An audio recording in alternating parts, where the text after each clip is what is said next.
Habit 1, checking your phone the second you feel bored. Waiting for the elevator? Phone. Eating lunch? Phone. Your video takes 2 seconds to load? Apparently, that's enough time to check Instagram. Every time you escape boredom, you teach your brain that silence is an emergency. Start leaving small moments empty. Let your brain breathe. Habit 2, watching short-form videos for hours.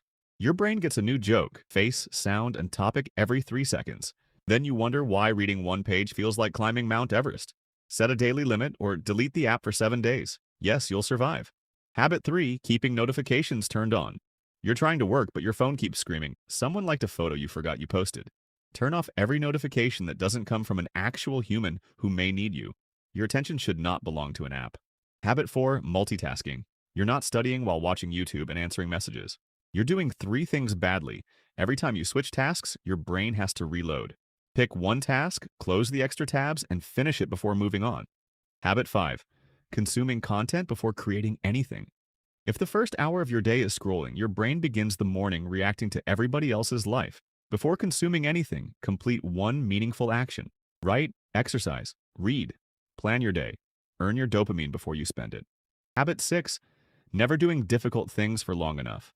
The moment work becomes uncomfortable, you quit, switch tasks, or suddenly decide your desk needs cleaning.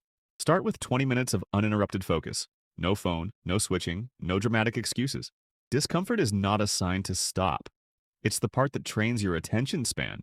And habit 7, the one quietly destroying your focus, is taking your phone everywhere. Your bed, the bathroom, the dinner table. Probably places it has absolutely no business being. Create phone-free zones. Keep it outside your bedroom and outside the room when you work. Because your attention span isn't broken, you've simply trained it to expect distraction. Stop feeding these 7 habits, and your brain will slowly learn how to focus again.